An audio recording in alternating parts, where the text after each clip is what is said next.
amigos, entrevista.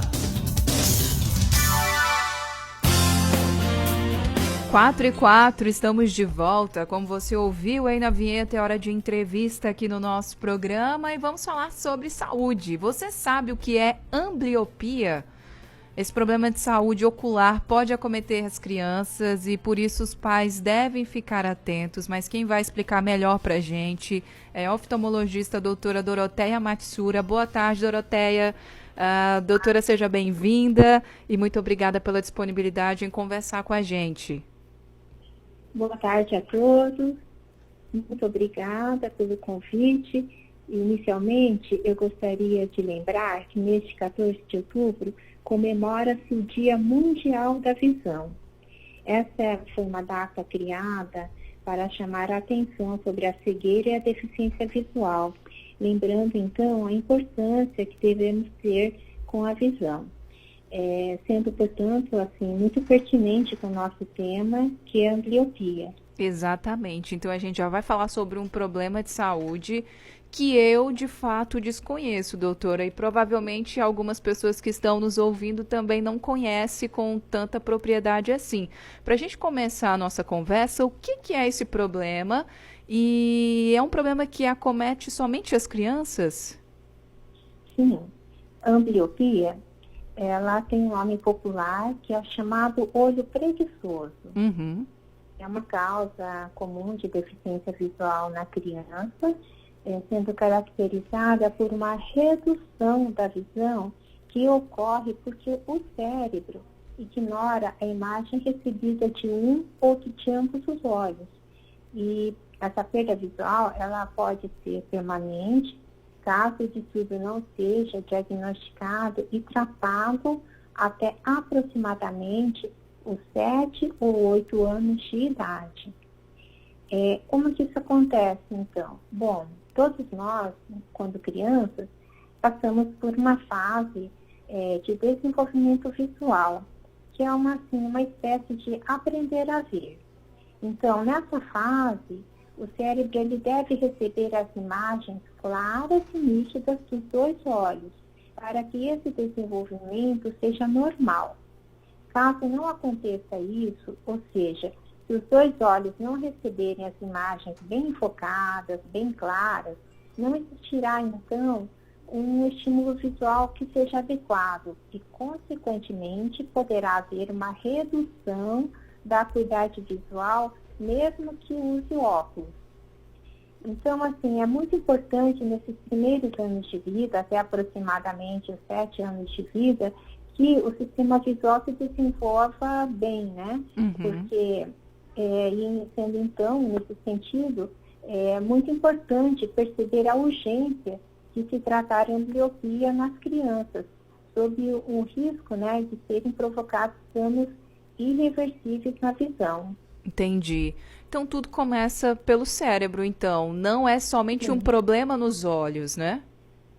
Sim, pode ser, por exemplo, um problema ocasionado nos olhos, mas vai ter repercussão no cérebro, que é onde a gente vai ter a decodificação dos impulsos elétricos que são percebidos pelos olhos e vão se transformar em imagem.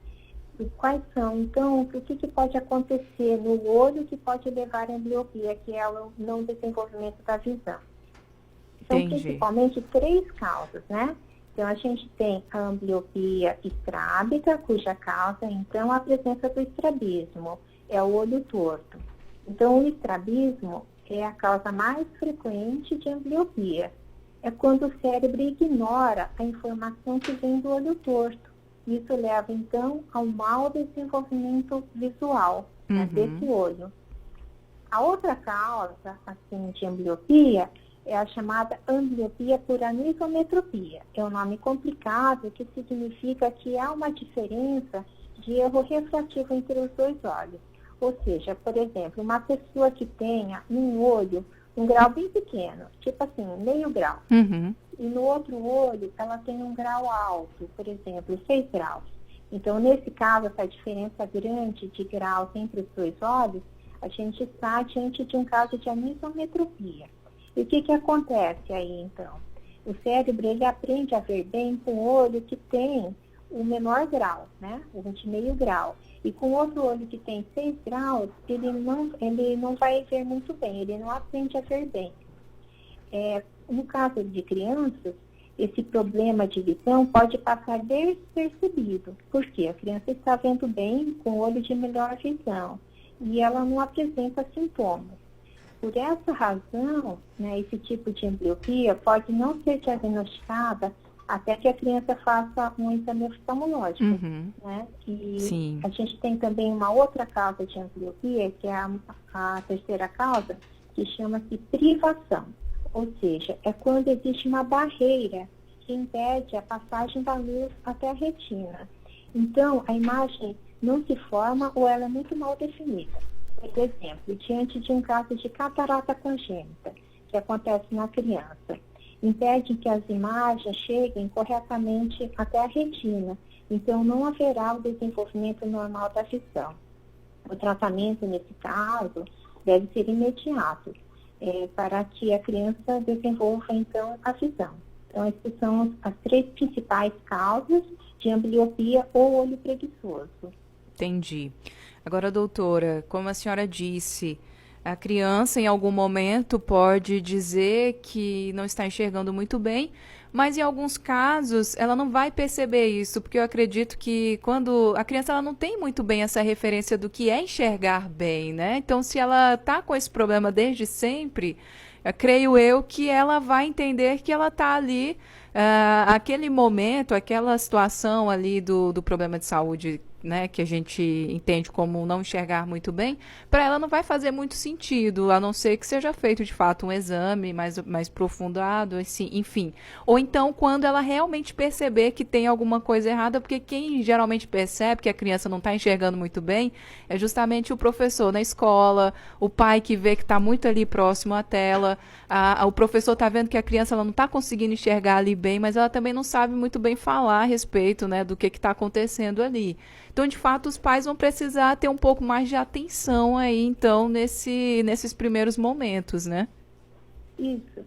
Por exemplo, quando a criança começa a apresentar estrabismo ocular, então isso é bastante aparente. Sim. Então, é um sinal de que algo não vai bem com a visão e os pais procuram rapidamente o médico. Porém, quando é esse caso do grau, que é quando a criança tem grau num olho e no outro não, ou grau muito pequeno, como ela vê bem com o olho que tem o menor grau, pode passar despercebido, inclusive na escola, né? Por isso que é importante, nesse segundo caso aí, da diferença de grau, levar a criança rotineiramente na consulta, que é quando a gente vai identificar os problemas. Porque em muitos casos não são casos visíveis. Quando é estrabismo é bem visível, mas quando não é, fica mais difícil de diagnosticar. E quando é por catarata congênita, por exemplo, normalmente os pais percebem, né? Porque a catarata ela leva a uma baixa visão muito acentuada e pode vir acompanhada de tremores oculares, dos reflexos oculares não nítidos, né? Então, também, normalmente, os pais procuram rapidamente o médico.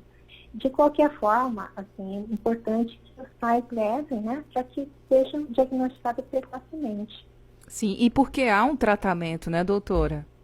Sim, existe o tratamento, sim. O tratamento da miopia, que tem como causa a diferença de grau, o tratamento, então, é realizado com óculos, que é o método de escolha nas crianças.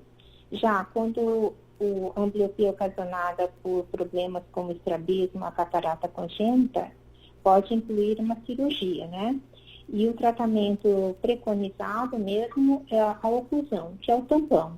Então, esse tampão, ele é realizado sobre o olho de boa visão, justamente com o intuito de estimular o olho deficiente. Lembrando que não existem exercícios nem terapias para melhorar a visão na ambliopia. A parte mais importante é manter a oclusão, o tampão, durante todo o tempo do tratamento. E esse tratamento é precoce. Quanto mais cedo fizer, mais chance terá de desenvolver uma boa visão. Tá certo. Doutora, a gente agradece a participação da senhora aqui no nosso programa, hoje esclarecendo sobre esse assunto. Muito obrigada e um ótimo restinho aí de quinta-feira para a senhora. Muito obrigada, foi um grande prazer. Prazer foi nosso.